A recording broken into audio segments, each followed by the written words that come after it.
अथ श्रीदुर्गासप्तशती प्रथमोऽध्यायः। ॐ प्रथमचरित्रस्य ब्रह्मा ऋषिः, महाकाली देवता, गायत्री छन्दः, नन्दाशक्तिः, रक्तदन्तिका बीजम्, अग्निस्तत्त्वम्, ऋग्वेदस्वरूपम्।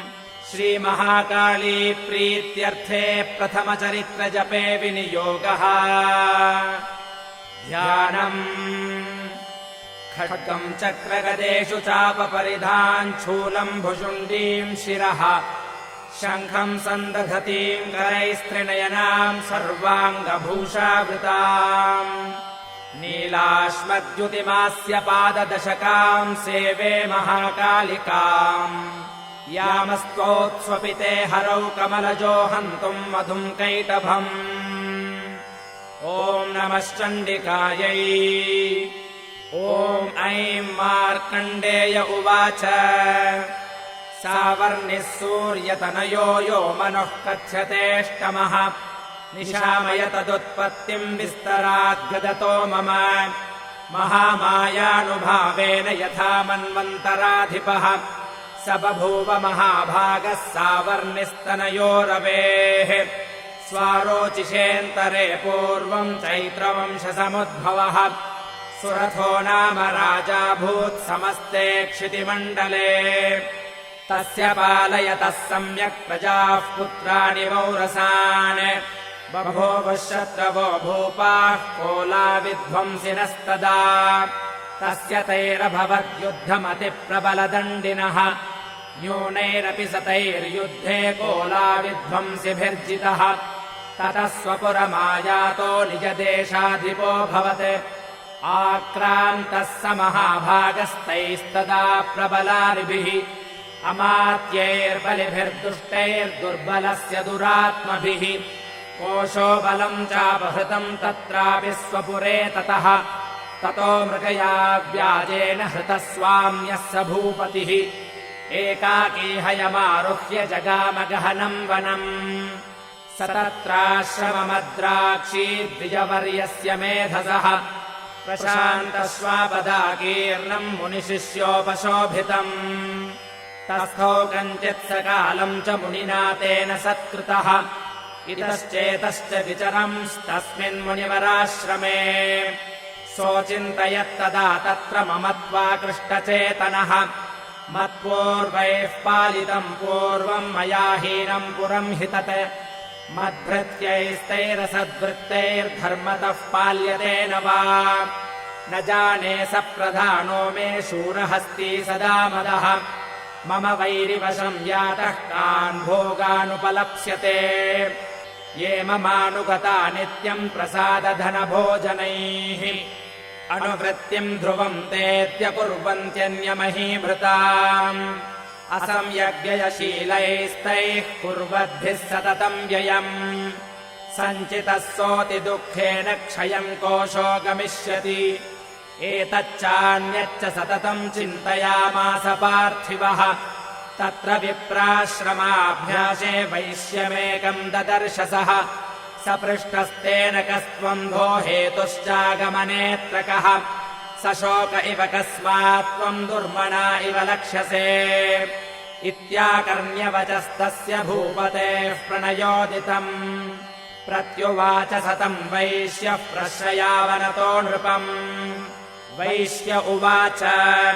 समाधिर्नाम वैश्योऽहमुत्पन्नो धनिनाम् कुले, पुत्रदारैर्निरस्तश्च धनलोभादसाधुभिः, विहीनश्च धनैर्दारैः पुत्रैरादाय मे धनम्। वनमभ्यागतो दुःखी निरस्तश्चाप्तबन्धुभिः, सोऽहम् न वेत्मि पुत्राणाम् कुशलाकुशलात्मिकाम्।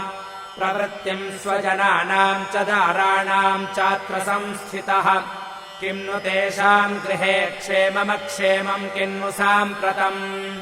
कथम् ते किन्नु सद्वृत्ता दुर्वृत्ताः किम् नु मे सुताः। राजोवाच। यैर्निरस्तो भवान् लुब्धैः पुत्रदारादिभिर्धनैः, तेषु किम् भवतः स्नेहमनुबध्नाति मानसम्। वैश्य उवाच एवमेतद्यथा प्राह भवानस्मद्गतम् वचः किम् करोमि न बध्नाति मम निष्ठुरताम् मनः यैः सन्त्यज्य पितृस्नेहम् धनलुब्धैर्निराकृतः पतिस्वजनहार्दम् च हार्दितेष्वेव मे मनः किमेतन्नाभिजानामि जानन्नपि महामते यत्प्रेम प्रवणम् चित्तम् द्विगुणेष्वपि बन्धुषु तेषाम् कृते मे निःश्वासो दौर्मनस्यम् च जायते करोमि किम् यन्न मनस्तेष्वप्रीतिषु निष्ठुरम् मार्कण्डेय उवाच ततस्तौ सहितौ विप्रतम् मुनिम् समुपस्थितौ समाधिर्नाम वैश्योऽसौ स च पार्थिवसत्तमः कृत्वा तुतौ यथा न्यायम् यथार्हम् तेन संविदम् उपविष्टौ कथाः काश्चिच्चक्रतुर्वैश्यपार्थिवौ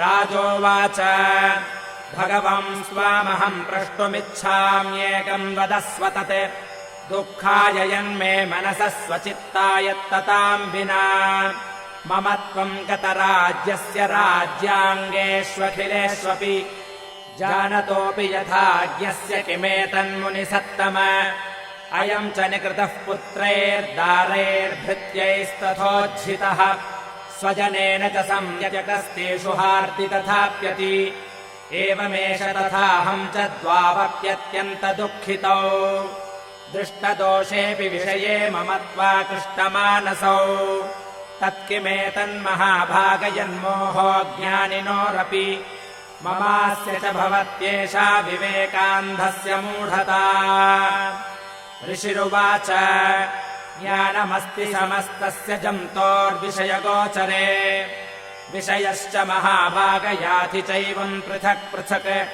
दिवान्धाः प्राणिनः केचिद्रात्रावन्धास्तथा परे केचिद्दिवा तथा रात्रौ प्राणिनस्तुल्यदृष्टयः ज्ञानिनो मनुजाः सत्यम् किन्तु तेन हि केवलम् यतो हि ज्ञानिनः सर्वे पशुपक्षिमृगादयः ज्ञानम् च तन्मनुष्याणाम् यत्तेषाम् मृगपक्षिणाम् मनुष्याणाम् च यत्तेषाम् तुल्यमन्यत्तथोभयोः ज्ञानेऽपि सति पश्यैतान् पतङ्गाच्छावचञ्जुषु कणमोक्षादृतान् मोहात् पीड्यमानानपि क्षुधान् मानुषामनुजव्याघ्रसाभिलाषाः सुतान् प्रति लोभात् प्रत्युपकाराय नन्वेतान् किम् न पश्यसि तथापि ममता वर्ते मोहगर्ते निपातिताः महामाया प्रभावेन संसारस्थितिकारिणा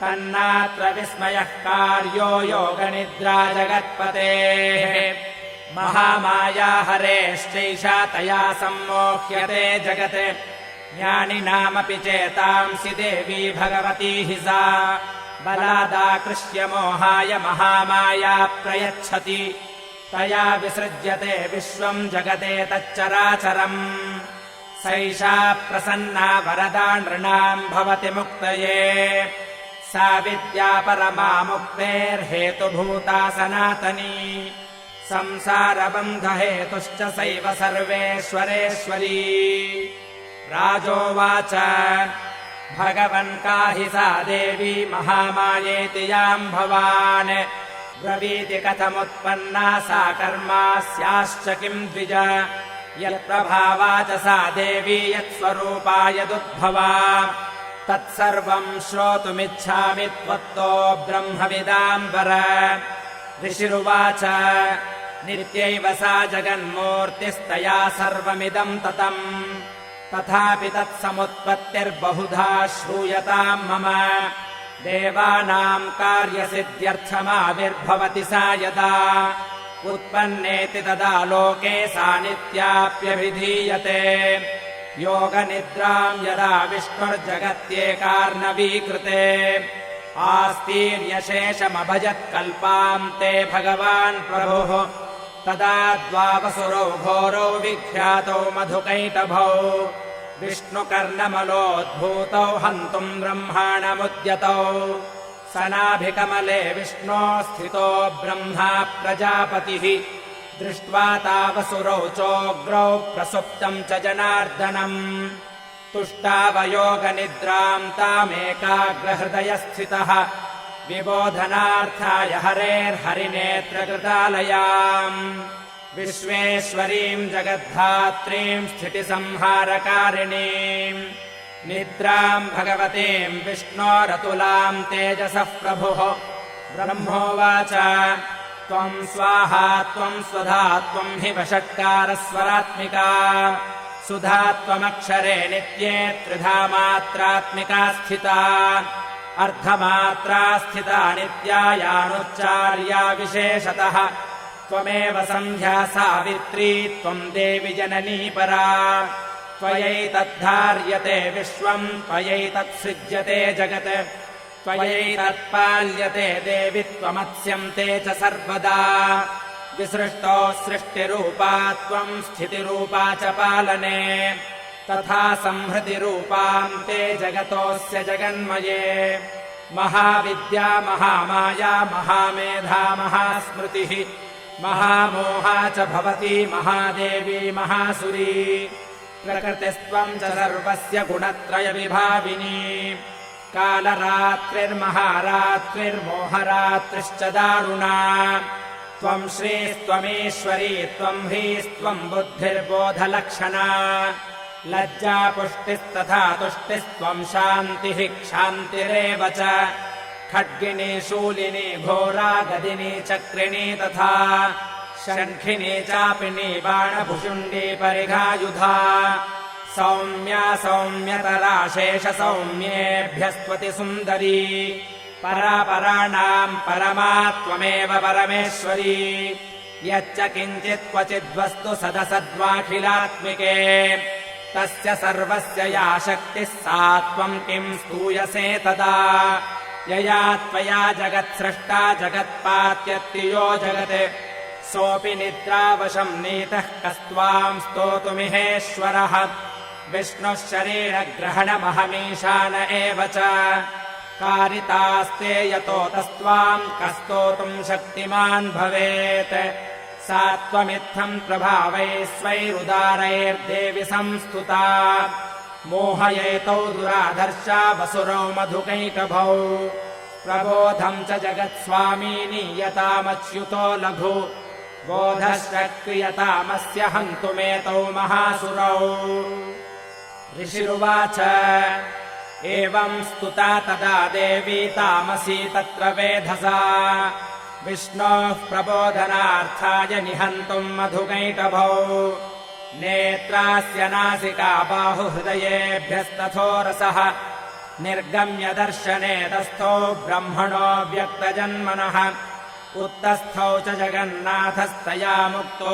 जनार्दनः एकार्णवे हि शयनात्ततः सदृशे च तौ मधुकैटभौ दुरात्मानावतिवीर्यपराक्रमौ क्रोधरक्ते क्षणावत्तुम् ब्रह्माणम् जनितोद्यमौ समुत्थाय ततस्ताभ्याम् युयुधे भगवान् हरिः पञ्चवर्षसहस्राणि बाहुप्रहरणो विभुः तावप्यतिबलोन्मत्तौ महामाया विमोहितौ उक्तवन्तौ वरोऽस्मत्तो व्रियतामिति केशवम् श्रीभगवानुवाच भवेदामद्य मे तुष्टो मम वध्याबुभावपि किमन्येन वरेणात्र एतावद्धिवृतम् मम ऋषिरुवाच वञ्चिताभ्यामिति तदा सर्वमापोमयम् जगत् विलोक्यताभ्याम् गदितो भगवान् कमलेक्षणः